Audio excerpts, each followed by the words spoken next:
잡아봐. 취업을 잡아봐. 반갑습니다. 저는 이완이고요. 자, 여러분 잡아봐에 오늘은 첫 번째 정보에 관련된 강의를 한번 해보도록 할게. 첫 번째 정보에 대한 강의이기 때문에 당연히 이거는 취업에 관련된 내용이니까 지금 시기에 맞게 2016년도 상반기 채용에 관련된 시기별 전략을 한번 같이 해보도록 할게요. 자, 보시면 자, 금년도잖아. 금년도 상반기 채용이 2월 달부터 시작해서 쫙 해서 5월 말까지 있다고 했었을 때, 자, 일단 먼저 2월 달까지 꼭 해둬야 될 게 있어. 탱탱 놀면 안 돼. 놀면 안 되고, 내가 2016년도, 즉 금년도 상반기에 꼭 취업을 하겠다 하면은 반드시 2월 달에 해둬야 될 게 있으니, 자, 첫 번째는 말이야. 당연히 적성검사는 기본적으로 공부해둬야 돼. 그러니까 통합적성검사, 통합직무적성검사를 공부를 해둬야 되겠죠. 여러분들이 실제 1, 2, 3, 4학년, 1, 2, 3학년 말고 이제 4학년 취업에 임박해서 취업하기 위해서 가장 많은 시간을 쏟아부어야 될 건 누가 아무래도 적성검사이잖아. 예를 들면 자소서, 면접, 그것도 물론 많은 시간이 필요해. 근데 그거는 1, 2, 3학년까지의 다양한 경험들이 우러러 나오는 것을 그냥 4학년 때 표현해가지고 내는 거거든. 그러니까 사실 그건 1, 2, 3학년이 훨씬 더 중요할 수 있다고 하는 거야. 그런데 적성검사는 1, 2, 3학년 때 대부분 공부를 하질 않죠. 4학년 때 공부해두잖아. 근데 4학년 때 공부를 할 때 의외로 시간이 상당히 많이 걸린다라고 하는 거야. 그래서 적어도 2월 말까지는 적성검사를 어느 정도 충분히 공부를 해둬야 돼. 근데 예전 같으면 사트 공부했지 무조건. 근데 지금은 사트, 즉 GSAT 시대가 아니죠. 옛날처럼 무조건 삼성 GSAT를 볼 수 있는 그런 시대도 아니고 GSAT 출제되는 출제 유형이 모든 유형을 포괄하고 있지도 않아. 그래서 예전처럼 GSAT 공부하고 있다가 그 다음에 내가 여러 기업 집어넣었더니 예를 들어서 현대자동차의 서류조형을 통과했어. 그래서 거기 현대자동차의 적성검사를 공부해야 돼.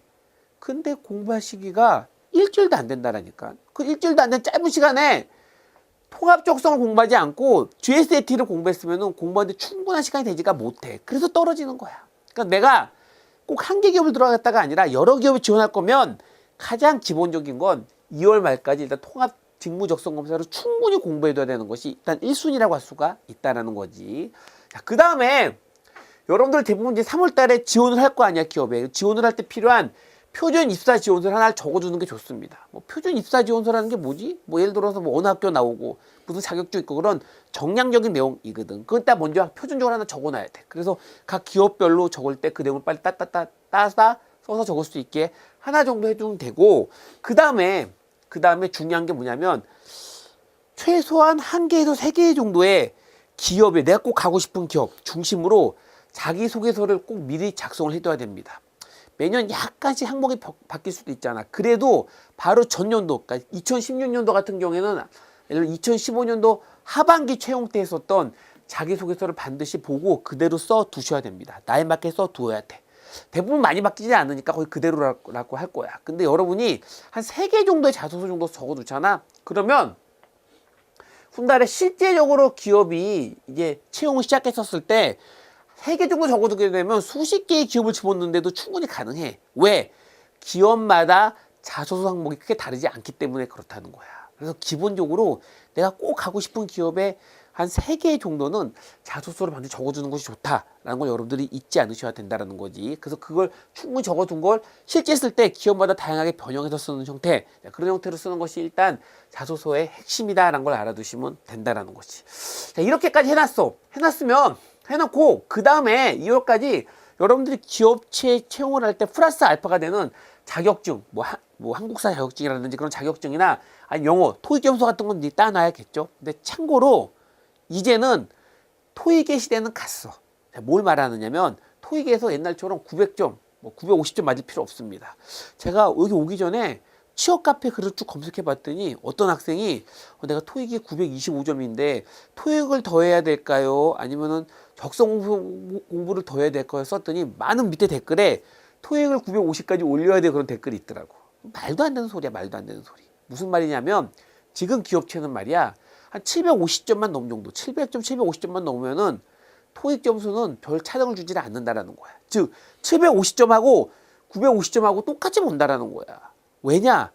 토익 점수 높은 아이들이 일반적으로 업무 능력이 좋다고 할 수가 없고 기본적인 영어 능력은 꼭 꼭 필요하다. 그 직무에서 영어를 꼭 잘해야 된다. 그러면 차라리 면접 때 영어 면접을 한다라고 하는 거야. 그러니까 토익 점수가 크게 의미가 없다라는 생각을 하는 거야. 그러니까 그런데도 불구하고 많은 아직까지 취준생들이 토익을 900점 넘어야 돼요. 950점 넘어야 돼요. 그렇게 말하는 이유는 다른 이유가 아니라 주위에서 950점 맞은 애가 합격했다 소리를 듣고 그러는 거야. 근데 사실 걔는 토익 점수 때문에 합격한 게 아니라 다른 원인 때문에 합격한 건데 착각하는 거지. 지금은 토익의 시는 완전히 갔습니다. 그러니까 토익의 시간 쓰는 거는 현명하지가 않다. 단 한 750 정도까지 맞아야 되겠지. 그러니까 최소한 부분이 있잖아. 그런 정도만 미리 2월달까지 해두는 것이 기본적인 흐름이라고 하는 거야. 자, 그 다음에 적성마다 충분히 공부해두고 표준 입사 지원서 써놓고 자기소개서 한 3개 정도 적어놓고 자격증 충분히 해놨다. 필요한 자격증 해놨다. 그러면 2월달이 지나고 3월달이 되면 3월 초에 즉 3월 5일날 코앱 시험이 있습니다. 코앱 시험은 반드시 응시를 해둬야 돼. 자, 왜 그러냐? 아시죠? 코앱이 한국직무능력인증시험이라고 해서 우리나라의 실제 대기업의 인적성사를 출제한 다양한 경험이 있는 많은 연구원들이 모여서 출제하는 시험이거든. 근데 이 코앱이 등급을 줘. 근데 총점에 대한 등급을 주는 것뿐만이 아니라 여러분들의 각 영역별, 적성보다 볼 때 각 영역별로 너 수준이 뭐다라는 걸 알려주거든. 그래서 코앱 시험을 보게 되면 내가 무슨 등급, 내가 무슨 영역 때문에 그 기업의 실제 입사 시험에 적성보다 봤었을 때 떨어지는지 알 수 있다는 거야. 그럼 뭘 의미하는 거지? 내가 합격하기 어려운 만큼 점수가 낮은 영역을 코앱 시험을 통해서 파악한 다음에 공부를 해도 된다 되는 거야. 그러니까 막연히 공부하는 게 아니라 코앱을 통해서 내가 필요한 영역을 파악을 하고 그 영역을 집중적으로 공부하기 위해서 코앱은 반드시 필요하다라고 하는 거야. 그래서 코앱은 꼭 응시하는 게 좋다라는 게 기본이라고 할 수 있다라는 거지. 또 코앱은 중견기업을 볼 때 입사 지원을 썼을 때도 중견기업 합격에도 많은 기업에 도움이 되잖아. 그런 의미에서 코앱을 반드시 봐둬야 된다고 하는 거야. 그래서 코앱을 봐둔 다음에 코앱에서 합격이 좀 어렵다라고 나와 있는 그 영역들은 3월 말까지 꾸준히 계속 공부를 해둬야겠지. 그러니까 성적을 올려놔야 된다라는 거를 잊지 않아야 되고, 그 다음에 3월 중순 되면은 드디어 대기업들이 서류 접수를 막 시작합니다. 발표해서 시작합니다. 시작하면은 여러분들이 많은 기업을 내겠지. 근데 이때 여러 기업에 넣으려면 아까 말씀드렸듯이 미리 꼭 자소서 몇 개는 써놔야지 여러 기업을 넣을 수 있을 거야. 시간적으로 그래. 거의 대부분 학생들이 하루에 적성 검사는 한두 시간 이상 공부를 잘 못해. 3월달 되면 거의 대부분 학생이 하루 종일 자소서만 적, 하루 종일. 그런데도 불구하고 많은 기업에 넣지 못한 애들이 많이 있습니다. 몇 개 기업 그러니까 기업을 자소서를 넣는 기업이 몇 개 안 되는 애들이 많이 있어. 왜 그러냐? 왜 많은 기업에 자소서를 집어넣지 못하냐? 그 이유는 미리 이걸 안 써놔서 그런 거야. 써놓기만 하면 시간적으로 충분히 가능해. 근데 안 써놓고 갑자기 3월 달에 기업에서 우리가 어떻게 서류 전형을 언제부터 하겠다는 걸 발표하고 그때부터 준비하면 늦는다니까. 그러니까 그렇게 하는 것이 아니라 반드시 미리 적어놓고 이때는 그걸 변형하면서 계속 여러 기업에 집어넣는 형태로 해야 된다라고 하는 거지. 그렇게 했어. 그렇게 되면 대부분 이제 4월 달에 4월 초부터 실제 적성검사 시험이 있습니다. 즉 대기업에서 서류 합격자를 발표하고 인적성검사 시험을 봐. 그럼 이제 여러 기업을 시험 싹 보고 합격하면 들어가면 되겠지. 근데 만약에 여러 개의 대기업을 싹 떨어진다면, 가슴 아픈 얘기지만 싹 떨어진다면 5월 달에 한 번 더 기회가 있잖아. 5월 달에 중견기업의 서류 접수가 있습니다. 중견기업 무슨 말이냐면 기업이 3월 달부터 시작을 하잖아. 이 채용 시즌이. 그러면은 날짜가 서서히 지나면 지날수록 모집하는 기업의 규모가 좀 작아져. 그래서 대부분 5월 달 되면 중견기업을 합니다. 대기업들은 3, 4월까지 대부분 끝나고. 근데 5월 달에 중견기업 서류 접수를 할 때 만약 이때 코앱 응시를 해서 성적이 잘 나왔다 하는 학생들은 이 표를 집어넣으면, 이 코앱에 대한 등급을 집어넣으면 중견기업 합격에 상당히 유리하다고 할 수 있다는 거지.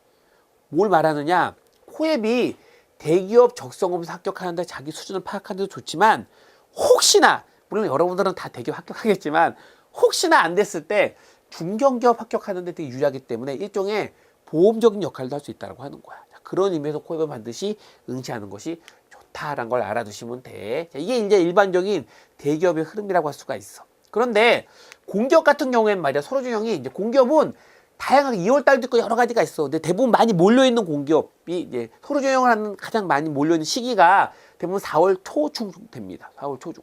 4월 말부터 대부분 서류 발표를 하고 이제 해당되는 공기업은 직무 적성 검사가 아니라 직업 기초 능력이라는 시험을 보죠. 그 시험을 봅니다. 그래서 이 시험을 보는 흐름으로 하는데 단 지금은 한전이나 그런 상당수의 공기업들이 직업기초 능력 시험을 보지만 그 직업기초 능력 시험의 절반 정도, 때로 절반 이상이 다 적성검사까지 출제한다라고 하는 거야. 그러니까 이 비중이 높지가 않습니다. 아직까지. 자, 그런 의미에서 미리 적성검사도 공부해두는 것도 필요하겠지. 즉 나는 공기업 가겠어 하는 학생들은 직업기초 능력만 공부하는 게 아니라 그렇다 하더라도 적성검사를 미리 공부해둬야 돼. 아직까지 공기업 중에 큰 기업들은 적성검사 비중이 대부분 50%는 되기 때문에 그렇다라는 거를 잊지 않으셔야 됩니다. 추가로 지금 내가 3학년이나 뭐 그런 학생들 있잖아. 그러니까 당장 대기업에 취업하겠다라는 게 아닌 학생들은 5월 말에 인턴 공고가 있습니다. 물론 이전에 있는 데도 있지만 대부분 5월 말에 많이 있거든. 그럼 당연히 인턴도 지원을 해야겠죠. 해야 하셔서 인턴 준비를 할 때 인턴으로 미리 이때 대부분 3학년 때 인턴을 예를 들어서 지원했다. 그럼 그때 적성검사를 이미 공부하고 어디서 경험할 수 있거든. 그럼 실제 4학년 때 실제 내가 채용에 다른 기업에 지원을 할 때 상당히 합격이 또 유리하기도 합니다. 그런 의미에서 여러분들이 꼭 인턴을 하고 싶은 마음이 없다고 하더라도 한 번 정도 아니 2번 정도는 5월 말에 나오는 인턴을 보시고 3학년들 학생들 말이야 반드시 인턴 한번 해보시는 것이 좋다라는 내용까지 알아두시면 됩니다. 자, 이것이 2016년도 상반기 채용에 대해서 대비할 수 있는 시기별 학습 방법, 시기별 대비 방법에 관련된 내용을 쫙 정리한 거야. 그러니까 이 정도 큰 틀을 잡고 여러분들이 2016년도 채용을 준비하신다면 여러분 모두 다 충분히 합격할 수 있으리라 생각을 합니다. 자, 아셨죠? 여러분 모두의 취업을 기원합니다. 고맙습니다.